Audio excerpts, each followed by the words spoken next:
much, Ian. Good morning, everybody. Thank you. It's a great privilege to be here. And I want to say a big thank you to everybody at JCB for making this possible. It's I think, about 20 years ago since I first came here with Nigel Chell to test drive the 3CX backhoe loader, that edition of it. And it's fantastic to discover that in the interim, you have sold nearly 750,000 editions of that machine, backhoes, across 150 countries. And you've done it with the optimism and the relentless technological innovation that I believe should be the hallmarks of the next phase of Brexit. And by the way, I want to congratulate this incredible company on its record year. I'm allowed to reveal it. Perhaps you haven't posted your figures yet, Nigel, but you've had a record year. Sales up 26% or something like that. Hashtag despite Brexit. Congratulations to all of you. Now, if like me you're privileged to drive one of these custard colossi, you will find that they're incredible things. They can move virtually any obstacle out of their path, tons of rock or gravel, and they can do it unbelievably fast. But, as I discovered, if you engage the wrong gear, then pow, that is a new entrance you've made to the back of your house. And that's kind of where we are now. Because I look at the barriers in the path of this country and our smooth departure from the EU, and there's no doubt that there are a few boulders still lying in the way. But I fear that we are at present pointing in the wrong direction and trying to change the wrong bit of the landscape. And if we spend the next few weeks hydraulically straining to move MPs from one camp to the other, or pointlessly trying to get Mr. Corbyn to come and parley at number 10, we'll be wasting our time. Because the deal, the withdrawal agreement, was thrown out by a record 230 votes, the largest majority in parliamentary history. And that was for the very good reason that it does not correspond to the result of the 2016 referendum. When 118 Tory MPs voted against this now deceased withdrawal agreement, it was because Leavers and Remainers were united in their dismay at a deal that keeps us locked in the customs union, unable to do free trade deals, unable to cut tariffs on our own, whether to make food cheaper or to help African farmers, and a deal that turns us into non-voting members of the EU single market, forced to take rules from Brussels so that this great company would have to accept whatever whimsical specifications Brussels comes up with for JCBs sold not just in the EU, but in the UK too, and yet with no say, no influence by UK officials or ministers in the devising of those rules. So that means if the EU Commission decided in future that there was some innovation taking place here in Toxodus, here in the UK, any UK factory, some innovation of which they disapproved, perhaps because of the threat to market share of continental rivals, and they were being lobbied by those rivals. Let's say a new telescopic handler that could go even further out than 20 meters, just to pick an idea at random. I think you may be developing such a thing here. Let's say they decided against that on health and safety grounds. They could then pass a directive to snuff out that development, and the UK, without any say on the matter, would have no choice to obey. Unless, of course, the government was willing to do the unthinkable and give up control of Northern Ireland. That's the deal. That's the deal.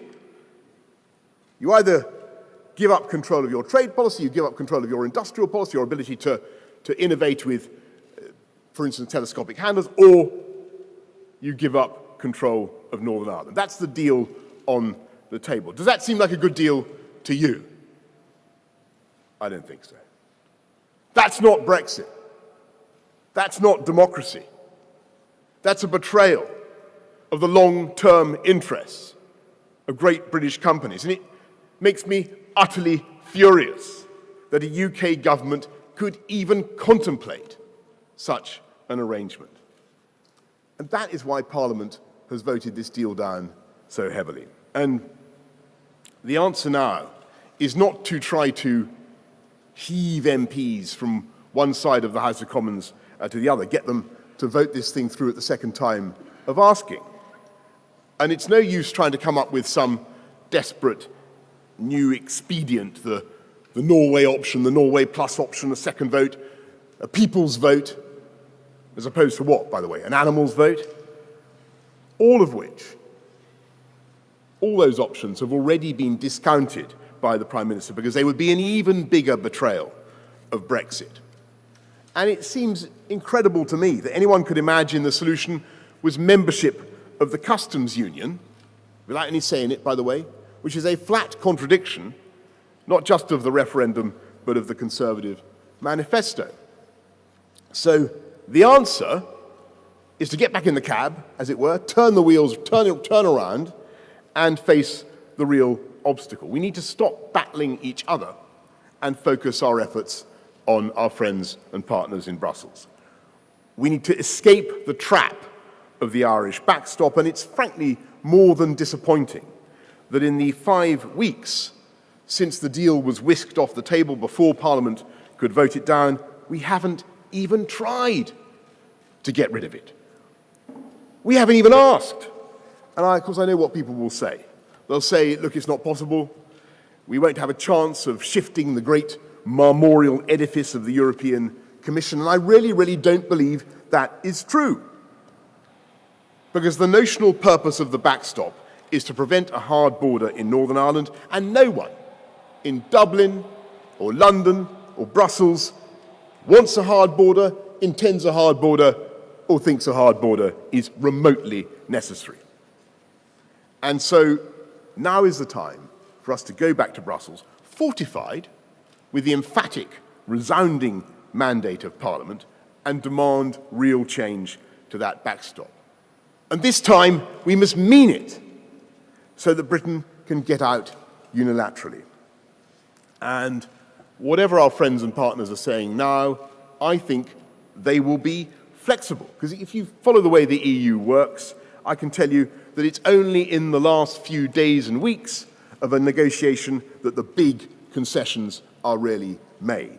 And with their economies stuttering a bit now, with a £95 billion surplus that they have with us in the UK in goods alone, I think they've got every incentive to listen to us. And we're already hearing positive noises from our German friends. So we must have the courage to ask, and we must mean it this time. Well, I can only ask, is the UK government going to do that? Well, I think we have to do that. By law, on March the 29th, the UK must leave the EU. And the only way to extend or revoke Article 50 is with the approval of the EU and at the initiative of the UK government. And it would be shameful at this late stage to change that totemic date, March the 29th, the one fact to which the public has been able to cling with absolute certainty in this sea of political confusion. All this vacuous talk of extending Article 50 is dishonest, but of course it's also weakening our negotiating position once again. I think it would be absolutely preposterous if we were to find ourselves now obliged to pay yet more to recruit candidates for the next elections to the European Parliament, simply because we haven't got on with leaving the EU. And I think the public would have the strong and altogether justified impression of an elite conspiracy to thwart Brexit. To extend Article 50 now would do nothing but erode trust in politics. And as for the suggestion that Parliament might veto what some are now calling the risk of the catastrophe of no deal, well, that entails the logical absurdity of trying to stop something from not happening. But in any event, I think it's irrelevant, because I think overwhelmingly likely that we will get a deal, and a good deal. We just won't get this deal. We won't leave with this deal. And the best way forward now, as has been outlined by friends and colleagues on all sides of Parliament, and I think of the two former Brexit secretaries, DExEU secretaries, David Davis and Dominic Raab, everybody agrees with it, is basically to keep what's good in this agreement, especially the protections for the 3.2 million EU citizens in this country, and for the sake of clarity and compassion for their families, we should unilaterally put those commitments to them in statute now. We should agree on all sides there will be no hard border in Northern Ireland, but we should take the Irish backstop out and use the transition period with a mutual commitment to maintain the status quo, zero tariffs, zero quotas, zero regulatory checks, just as there are now. Use that period to negotiate a new free trade deal and a new partnership, not based on the backstop as is currently proposed, but on the Prime Minister's vision at Lancaster House of more than a year ago. And by the way, to put a tiger in the tank, to incentivize our friends, we should withhold at least half of that £39 billion until that deal is concluded. And this time, if we mean it, and if we are determined, and if we make it clear that this is our best and final offer, I would be utterly amazed if we can't get agreement on these terms. And even if the EU side was so obdurate and self-destructive as to turn us down and to insist on tariffs and checks, even if they decided to punish the UK, then the truth is that as we approach that deadline of the end of March, we're finding now that even in that eventuality, bureaucratic and logistical problems that had previously seemed insoluble are melting in the face of human creativity. And it's not just Jean-Marc Puissesseau, the chairman president of the ports of Calais-Boulogne, who has said recently that actually the trucks will continue to flow over the border just as they do today. Listen to what Eurotunnel are now saying, or indeed to the clarion call of the chairman of this company, Lord Bamford himself, who wrote last week that he relishes the prospect of a clean global Brexit and trading on WTO terms. As I've been discovering today, 78% of your exports already go out on those terms. Now look, I'm not going to pretend that there won't be challenges. I'm not going to pretend that there won't be changes that we have to deal with. Of course there will be. But I say to everybody who believes in the democratic freedoms of this country, we are more than up to it. We've got so far. We're nearly there, and we must not give up now. Because if we hold our nerve, I believe we can deliver not a pseudo-Brexit, a fake Brexit, in which we leave the EU but end up being run by the EU, but the Brexit people voted for, with all the potential advantages and opportunities. And if we get it right now, and we have some courage, we can forestall all the years of wrangling and uncertainty that I'm afraid will be the legacy of agreeing this deal. And we can stop going on miserably about the whole process of Brexit, which I think people have had enough of, and start talking about what Brexit can do for the people of this country and bring this country together. And the best way to unite this country is to actually address the issues that drove us to leave. And yes, it was about democracy, and it was about a desire to run ourselves. I remember the campaign, a feeling that the project of political union, EU political union, was not right for the UK. But that vote was also triggered by a feeling that in some ways the people of this country had been drifting too far apart from each other. And there are areas where we needed to come together. And we all know the story of what's been happening to boardroom pay over the last 25 years, the huge expansion in the gap between the remuneration of FTSE 100 chiefs, the average workers in their firms. We know the way big corporations have held wages down, some of them, as they've had access to very, very big pools of labour from other countries. Now look, I want you to know, I'm a free market capitalist. And I'm a believer in the benefits of migration, by the way. I think it enriches our country, it brings talent, and it's a tribute to Britain that people want to come here. But I think there's got to be a balance. And if an influx of labour is being used not only to prevent an investment in capital equipment, but also in skills and in the prospects of young people, then we need to think carefully about how we control immigration. And if, as it now seems, a tightening in the labour market is actually resulting in a rise in take-home pay, then, which seems to have happened since the vote, then I say that is good news.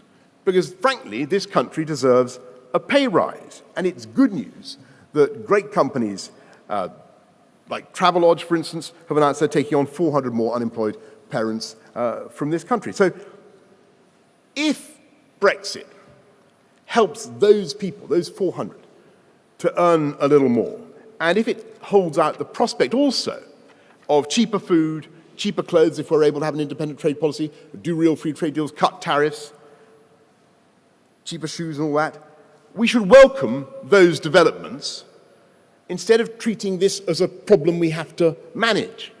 And instead of kowtowing to Brussels and keeping ourselves tied to the EU apron strings, we'd be thinking of all the ways we can use this historic moment to make our country more productive and more dynamic. Because if we want the people of Britain to have a pay rise, and I do, then we can't expect to do it just by controlling immigration. That wouldn't be right. We have to address all the causes of the productivity gap between us. I mean, this is an amazingly productive company, but I'm afraid, there is a productivity gap between the UK and our main European competitors, being France, Germany, and Italy. And the most worrying gap of all is internal, within the UK.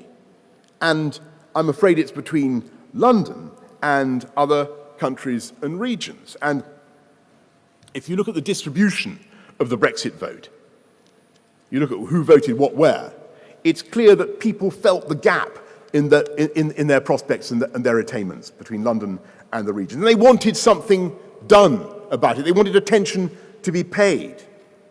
And if we're going to respond to that and bring our nation together, that means investing in great public services. Of course, first and foremost, it means making our cities safer. And just a shot in parenthesis at the current mayor of London, who isn't doing nearly as good a job as the previous guy.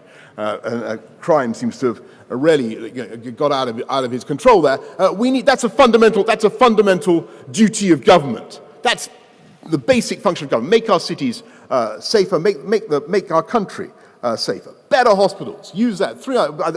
There's money now going into the NHS. Fantastic. Put the money into the NHS. Better transport links. We need to build more housing, particularly in London and the South East, where it's in such, where the prices are so out of control.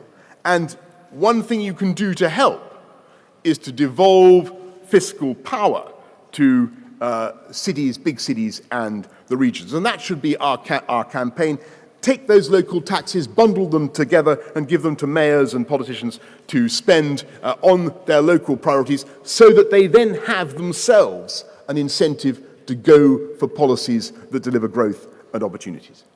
And we should use the process of Brexit to speed up the planning process, get things done.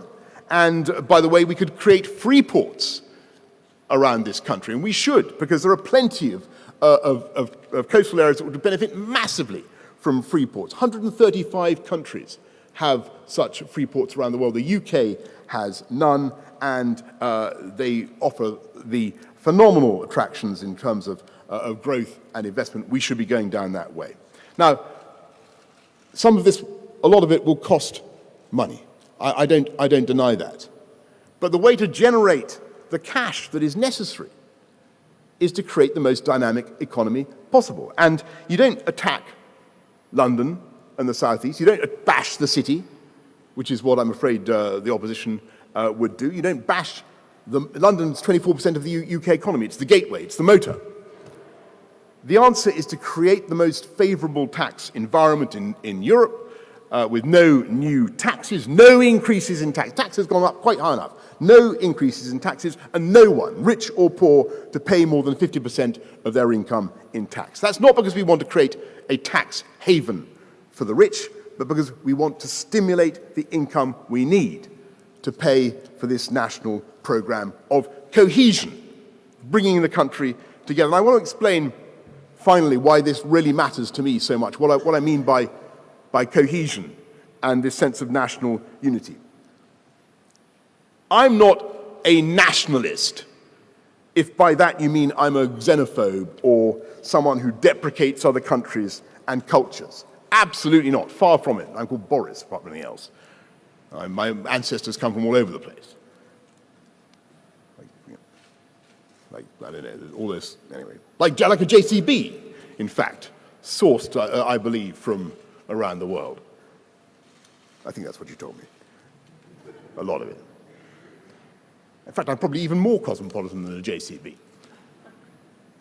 But I do believe that the idea of belonging to a nation or a group can be immensely powerful and positive.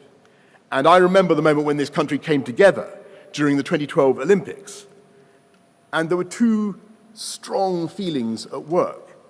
There was a sense of joy at being able to welcome the world to the UK and to show off our capital, and that feeling was both globalist and internationalist, and it was great. But there was also a deep pride in our own country, because in the end, we were rooting for Team GB, and it was them that we wanted to win the gold medals, and they did, I'm glad to say, thank heavens. And we were doing it together, and there should be nothing embarrassing about that feeling. Because if people have that sense of belonging and of being part of the same team, then you will massively increase not just their sense of community and obligation to each other, but also their sense of what they can achieve. And if we can harness that spirit of teamwork and self-belief, then we can easily meet the challenge of Brexit. And indeed, I think if we can get it right, we can use this moment to reinforce our national optimism and self-confidence, because every study shows that people feel happiest and most successful when they have control over their lives. And it's that feeling of autonomy, doing something for yourself, running your own country, your own lives, that self-determination, which goes hand in hand with a sense of pride, which is ultimately what Brexit is all about. And it's the excitement and the satisfaction of having your own destiny in your own hands. And, by the way, using that autonomy to innovate in tech or data or bioscience or artificial intelligence or robotics or finance, any of those things, any of those areas in which Britain leads the world in a way that may be undreamt of by the EU Commission.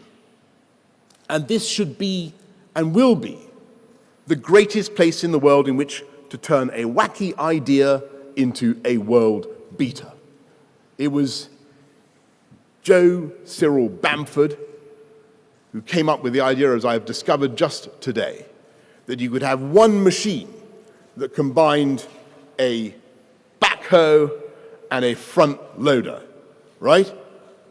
Absolutely brilliant idea. In 1953, he came up with it, and the world is now populated with the descendants of that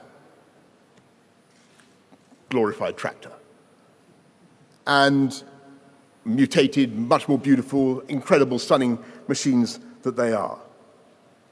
And their genes, as it were, are spreading across, it's not just 150 countries, it's almost 200 countries. Across the world, you're seeing JCBs in all their incarnations.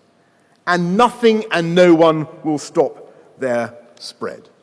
And I congratulate you on what you're doing. But to maximize the opportunities ahead of us, we need that autonomy and we need that freedom. And to achieve that creative autonomy, we must follow the logic of what Parliament has voted for. That is no to this deal that locks us in, and yes to exit on March the 29th. And whatever terms we eventually come up with, and by the way, I repeat, I do think that they will be favourable to us. I confidently prophesy, unlike many of the gloomy predictions that you are hearing at the moment, I tell you that the people of this country will prosper and they will manage that change. And I tell you now, in conclusion, everybody here in Atoxo, here at JCB, whatever the doomsters may say about Britain after March the 29th, there will still be Mars bars made in this country. In fact, there will be no shortage of Mars bars. We will still have potable drinking water in Britain. There will still be drinking water. They say there will still be drinking water. The planes will fly. The ferries will ply. And above all, as JCB has demonstrated, there is absolutely nothing, no bureaucratic prejudice or impediment that has been able to stop a British-made backhoe loader from roaring onto building sites around the world, and thereby creating thousands of fantastic jobs here in this country. So let us fire up the engines, stop dithering, emulate the spirit of JCB, and remove from our path the backstop that is the last Brussels-built blockage in the path of a global Britain. Thank you all very much for listening this morning. Thank you.